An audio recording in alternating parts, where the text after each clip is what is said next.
adolescente deja la educación formal, no tarda mucho, si está por el mal camino, ¿no?, en caer en el delito, o al menos en el ser tentado por el mundo del delito. Cuando uno ve las estadísticas en las cárceles, de los pibes que entran, casi todos terminan perteneciendo, o antes de caer presos, estaban en el rubro de los niní, o sea, los que ni trabajaban, ni estudiaban, o tenían alguna changa y después son tentados por el delito. ¿Cuál es la relación que hay entre falta de educación y delito?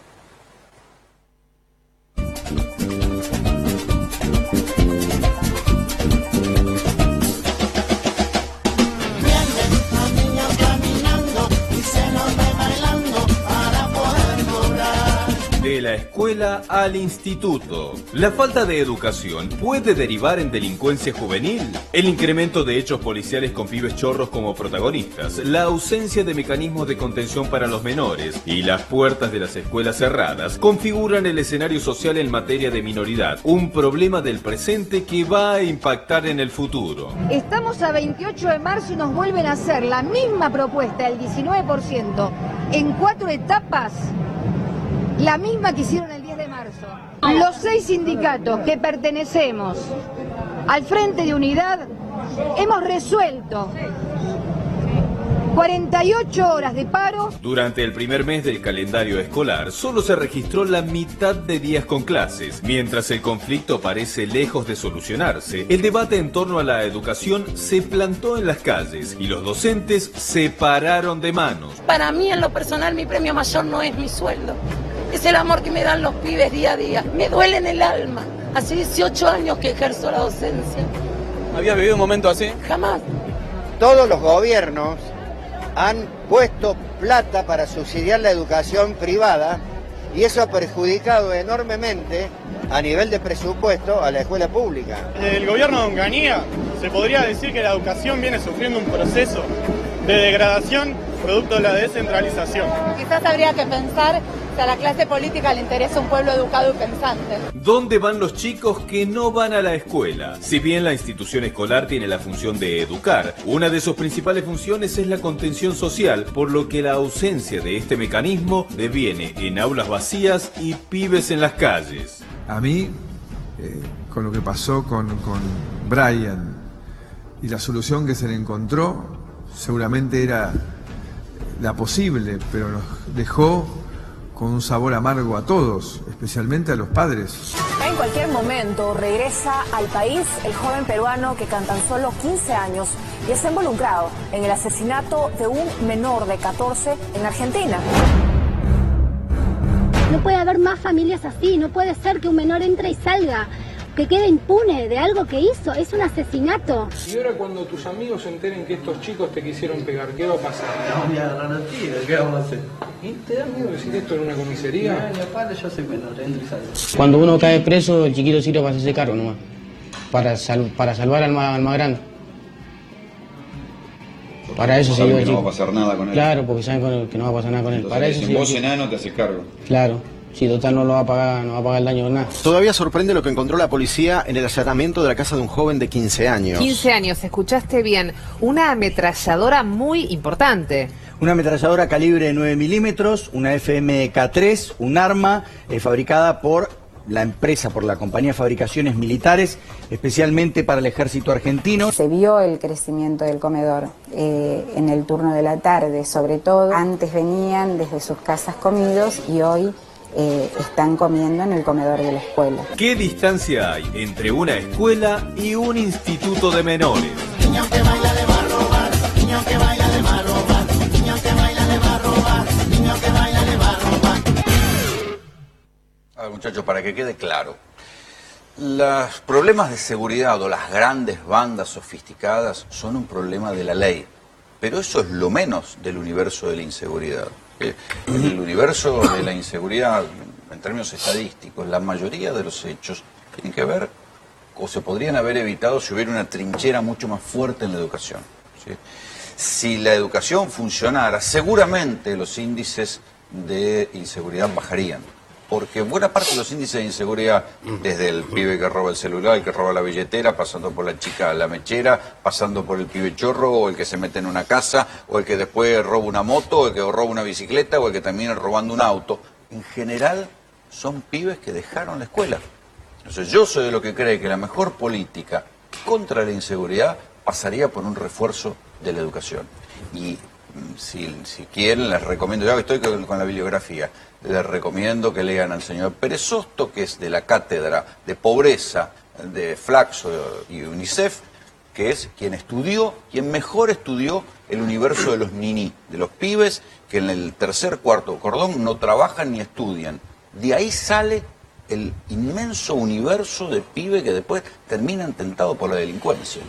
Doctor Casolati, usted trabaja con estos chicos. Sí, mira, yo hoy estuve, Abel Albino presentó a su maestro, el doctor Monkeberg, que es el médico que en Chile bajó en menos de 40 años la desnutrición infantil. Logró que Chile pasara a ser uno de los países más desarrollados de Latinoamérica.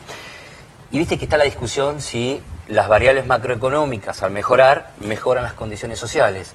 Y hoy, muy claramente, en un pequeño gráfico demostró Monkeberg, y su discípulo Albino, que además es una buena noticia, firmó un convenio con el gobierno nacional para generar hospitales en la provincia de Buenos Aires y en otras provincias para luchar contra la desnutrición infantil, demostró cómo, cuando mejoran las estadísticas sociales y educativas, cuando mejoran las condiciones de salud de los más pobres, mejoran las condiciones macroeconómicas. Y lo mostró con gráficos muy claros y precisos.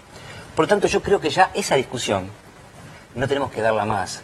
Viste que siempre está esa discusión. No la damos más, pero las cosas pasan igual. No, pero tenemos que empezar a decir... ¿Qué hacemos si no la damos más? No, cuando digo no dar es no empezar a debatir las dos cosas, el Boca River, ¿sí? El Chacarita Atlanta. No se discute más el Boca River, ¿sí? Si mejoran las condiciones sociales, mejoran las variables macroeconómicas. Es mentira, como se dice desde un sector, que si mejora la macroeconomía, mejoran las variables sociales. Eso es una gran mentira, y Monkeberg lo muestra claramente en 40 años de desarrollo en Chile.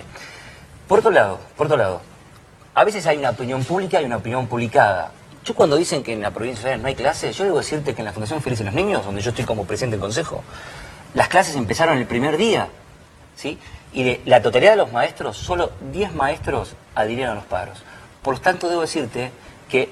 Y hay otras escuelas que también dan clases. Así que la opinión publicada de que hay paros y que no hay clases no condice, por lo menos, con la realidad que yo veo en la Fundación Felices los Niños, donde, repito, 1.500 chicos, desde maternal a terciario... ¿Tus docentes son estatales? No, son estatales, son escuelas conveniadas, son estatales con convenio, no son privadas, antes eran privadas. Durante esta gestión y la gestión de Scioli logramos generar 10 escuelas, el único polo educativo en la provincia de Buenos Aires, con 10 escuelas funcionando. Por lo tanto, debo decirte que no todas las escuelas de la provincia, que son estatales, no están funcionando. Pero vos trabajás con pibes en situaciones difíciles. Con educación, supongo que la educación debe ser la principal herramienta, con muchos de estos pibes que vos trabajás, de ser hijo de familia con problemas de delincuencia. Sí. Con la educación debes haber tenido casos de que lo sacaste de ahí. Sin duda. Pero ¿sabes qué? Quiero tomar palabras de Abel Albino, porque la verdad que es una persona que te lleva y te motiva a seguir trabajando en este tema. Él lo dice muy claramente. Si vos pones una semilla en una tierra que no es fértil, no te sale nada. Si nosotros queremos educar a una persona que fue desnutrida de pequeño, que fue maltratada, que vivió en la pobreza absoluta, y esto no es ser determinista, que no se diga que lo que yo estoy diciendo es... Ya te lo iba a decir. No, por eso, no me corran, no vos, pero digo, no nos corramos por izquierda, porque rápidamente buscamos, viste, alguna falla como para correrte. No es ser determinista, pero si vos a una semilla la pones en una tierra que no es fértil, no vas a generar nada. Entonces lo dice bien Albino, comida y afecto. A partir de allí, la educación es la herramienta, pero primero, comida, y lo define él, teta, leche de la mamá y un beso de su mamá. Perdón, ¿A dónde quiere ir el gobierno prolongando el conflicto docente? No lo queremos prolongar. Lo que pasa es que también hay una responsabilidad en el gobierno de la provincia que dice hasta acá se puede. ¿Cómo vamos a querer prolongar el conflicto? De ninguna manera. Nosotros hemos hecho un esfuerzo muy grande. Cuando llegamos al gobierno, un docente ganaba 5.600 pesos, hoy cobra 9.700 el mínimo, y el promedio del salario docente es de 19.000 pesos. Acá hay una situación clara que Los sindicalistas plantearon esto como una cuestión política, donde ellos están claramente partidizados, tienen la camiseta bien puesta. Eso lo decía el kirchnerismo también. Es un argumento viejo, de que los paros son políticos. El kirchnerismo nunca tuvo paro. No, en años electorales, por favor, usted lo va a verificar muy fácil. Nunca tuvo paros. Porque ahí ponen la plata, ahí ponían la plata. Pero lo que pasa es que no es el tema, porque nosotros no tenemos que gobernar que solamente tampoco tuvieron paro en los años electorales. Nosotros tenemos como plan mejorar la educación en serio. Para eso se dice claramente que vamos a invertir y estamos invirtiendo en educación. Y por sobre todas las cosas, nuestro presidente dice, tenemos que mejorar la capacitación de nuestros alumnos para que de esa manera puedan competir en el mercado del trabajo. Pero porque no los sindicatos están diciendo que Vidal bajó el porcentaje del presupuesto atribuido a educación. No, eso no es cierto. Eso es una gran mentira, como la mentira que dijeron recién ahí, de que se le volvió a ofrecer en 4 cuotas, no es así. Fueron en 3 cuotas en esta cosa. Bueno, lo acaban de decir. No, puede ser un archivo. No, dijo 28 de marzo. 28 de marzo, ¿hoy qué es? Sí. Bueno, entonces lo acaban de vender descaradamente, como siempre. Entonces, nosotros estamos trabajando en eso, y no es que bajamos el presupuesto, no, discúlpenme. Nosotros pusimos 35 o 37 mil millones de pesos para obra pública, en lo único que difiero, en parte difiero en lo que decía el economista de hoy con respecto a la obra pública. En obra pública, entonces, por supuesto que la torta del presupuesto marca una caída en el porcentaje de esa torta, pero no podemos tener un porcentaje sobre lo que vamos a invertir en obra pública, también que crezcan todos los presupuestos, porque todos cayeron desde el punto de vista de la torta, porque la torta hay que hacerla sin la obra pública adentro. Si lo hacemos sin la obra pública adentro, creció 4 puntos. Esta es la realidad. Y en dinero creció notablemente. Por eso podemos hablar de que podemos pagar un 19% más de salarios, siempre y cuando no haya más inflación de la que se dijo del 17%. Espere que termino con una cosita nada más, porque el doctor tocó un tema que es muy importante. Primero, es lógico y es claro que en la Argentina esa actitud lombrosiana de atacar siempre por lo que parece la persona, mucha parte de las fuerzas policiales la tuvieron, y eso es cierto. También es cierto que pasó de los policías que fueron agarrados de la manera por los sobres. Bueno, pero por favor les pido, recuerden la contundencia de la gobernadora cuando planteó eso. Lo dijo claramente mirando las cámaras. No, pero yo aprovecho lo que vos dijiste, no dije que vos lo dijiste. Habló directamente a la Cámara, le habló directamente a la gente, le habló directamente a los jueces y le dijo que actúen con seriedad, que no pueden estar esos tipos que fueron prácticamente infraganti, agarrados, los tipos estén sueltos. Claro. Entonces, eso lo dijo. Entonces, esa es la lucha contra las mafias que da nuestra gobernadora, esa es la lucha contra los problemas en el servicio penitenciario, no solamente en las cárceles, en el servicio penitenciario. Porque la señora habló de cambiar el estatuto, y eso también estamos trabajando por primera vez en la época de la democracia, estamos metiendo el dedo en eso. Perdón, Rolando, no quiero dejar pasar la pregunta que hiciste, que fue relación entre educación y delito. ¿Por qué digo esto? Porque puede caerse en una falacia. Si vos me preguntás a primera mano, así, en una charla de café, relación entre educación y delito, te digo sí. Ahí. Si tomamos el delito, que es lo que hablamos en la tanda anterior, en el tema anterior, si tomamos los delitos burdos, como robo y hurto, que es, y ahí agrego o aclarezco un poco, robo simple, sin armas, y hurto, me llevo esto así nomás, sin violencia, es escarcelable. El primero. El segundo ya no es escarcelable porque es la primera condena. ¿Está? Si robo con mano armada, no es escarcelable. Entonces, para eso no es puerta giratoria. Ahora, ¿qué pasa acá? Si yo digo, el delito, el universo de delito de la Argentina, viene un extraterrestre y nos pregunta, che, ¿qué es el delito? ¿Qué es la cárcel? Hay gente que roba y hurta. Entonces, los extraterrestres dicen, de los 500 y pico delitos que hay en el Código Penal, solamente se roba y se hurta. No hay médicos que hacen abortos, no hay escribanos que hacen escrituras truchas, no hay abogados corruptos que trabajan con los narcotraficantes, no hay bla, bla, bla, bla, bla. Es solamente gente que roba y hurta. Ahora, ¿qué pasa con el que roba y hurta y la educación? Como lo dijo, bueno, no voy a dar nombres, lo dijo varios juristas, pero lo dicen toda la historia. La persona hace por los recursos que tiene. O sea, si yo tengo recursos intelectuales para tal cosa, mi cabeza, hay un dicho que dice la gente feliz no hace cosas malas, ¿está? Y tenés gente infeliz en la clase rica, en la clase pobre, lo que sea. Vamos a suponer que hay gente infeliz hoy día en clase pobre. ¿Qué hace? Y sale a la calle. ¿Qué recurso tiene intelectual para hacer un balance fraudulento un chico que no fue a la primaria? No lo tiene. Entonces, si tomamos como universo de delito el delito callejero, que es robo y hurto, que hoy día nutre el 80 y pico % de las cárceles, entonces la respuesta mía va a ser sí. Si tomamos como universo de delito el robo y hurto, la falta de educación hace que se robe y se hurte. Ahora, vos fíjate, y lo dijo el ministro Ferrari antes de asumir, y luego posterior lo dijo, y lo dijo clarito. Y por eso se está trabajando en San Martín y San Isidro con lo que es justicia juvenil restaurativa. Es decir, el chico que cometió, como pasaba en el caso de este chico de Aguinaldo, recién ahí la madre angustiada. Entonces, es decir, si agarras un chico que cometió un delito, hace algo con ese chico, porque después va a seguir cometiendo delitos.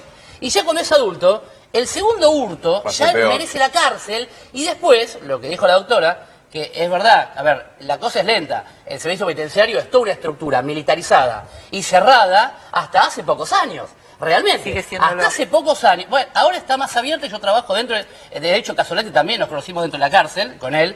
La verdad que en el servicio penitenciario se está... precio cuando lo teníamos. Se está pudiendo trabajar. Lo teníamos precio y salía, ¿no? Sí. Es la puerta giratoria. Hay que hacer un montón de cosas, Ahora, que la gente esté presa, y también concuerdo con lo que dice la doctora, o licenciada, perdón, no puede haber penitenciarios que estén, digamos, lo voy a poner lo mismo. El mismo tipo es para cuidar que no se escapen, para trasladarlo al juzgado, para que no se lastime, llevarlo al hospital si se clavaron facas entre ellos, para educarlo, para que trabajen y aparte regular el trabajo y la producción que se hace en la cárcel, que no se la roben. Entonces tiene que haber penitenciarios que se enfoquen en el tratamiento penitenciario, en que eduquen y que eso se capitalice, y en lo de seguridad. Y en eso lleva tiempo. Muchachos, lleva tiempo, me llevaron todo el programa, viejo. No, yo quiero agregar un bocadillo. Creo que circuló algunos conceptos como mal puestos en los casilleros. Para empezar, la educación, si bien contribuye mucho a no ser un ilícito, claro, sí. Bizarro, sí. Así, bruto, invisible. Claro. Debo decir que hay una crisis en todo el sistema educativo muy profundo, que es ponderar valores. Si educación es información y formación, el sujeto conocente tiene que tener la capacidad para ponderar valores. Si no pasa por ahí, no saben cuánto hemos resuelto desde la institución dedicarnos 2 horas cada uno de los miembros a el chat de la página web y cómo los ayudamos a pensar y a reflexionar sobre el valor de la libertad y que ponderen un valor. ¿Qué aprecian más? Su propia vida, su integridad psíquica y social, su libertad. ¿Qué cosa pondera más? Y se asombrarían los Perdón, y yo propongo para todos los que estudiamos en universidades públicas y no vamos a cometer robos y hurtos porque tenemos un título, una propuesta legislativa debería ser que el que estudie en una universidad pública trabaje sí o sí ad honorem, o un porcentaje de su tiempo, o determinados años como pasa en otros países. O sea, que devuelvan a la sociedad lo que la sociedad gastó en la formación profesional de cada uno. Les agradezco un pilote, sí. No, claramente una Argentina que mira al futuro, una Argentina que mira al pasado. Claramente personas que con prácticas viejas reparten guardapolvos truchos, llevan gente en colectivos. Y hoy claramente un modelo educativo que es el que ya pasó en la Ciudad de Buenos Aires. En la Ciudad de Buenos Aires hace 6 años que no se retrasa un día el ciclo lectivo. ¿Usted es de San Juan? ¿Fue a Chimbas? 15 de febrero, sí. ¿Entró en Chimbas? Sí, por supuesto. Estuve ayer con la directora de la Escuela Babio. ¿Cómo Chimbas? Está bien, pero déjame terminar. Chimbas en sí, la por cárcel supuesto. Bueno, pero es una cuestión... ¿pero de qué estamos hablando? Yo estoy hablando del modelo educativo. Está perfecto. Y coincido con vos, lógicamente. Ahora, hoy queremos saber hacia dónde vamos en educación. Tenemos el modelo educativo que tiene a Esteban Bullrich de ministro de Educación en la Ciudad de Buenos Aires, con los 2 primeros años de gestión, con muchísimos paros, y hace 6 años prácticamente ningún paro, con 6 años de ciclo lo único que faltaba, la Ciudad de Buenos Aires es una ciudad rica. Otro tema importante, entendemos que para luchar contra la inseguridad hay que tener una política estatal y una voluntad política. Este Ministerio de Seguridad de la Nación tuvo el presupuesto 5 veces más ejecutado el año pasado que todo el segundo mandato de Cristina Kirchner. Y eso indica a las claras que es la forma de poder llegar a los resultados que estamos logrando. Muchachos, la educación sigue en el debate, les agradezco que hayan venido, pero ahora quiero pasar al conflicto docente porque no va a haber clases mañana porque el paro continúa, la negociación en provincia volvió a estancarse.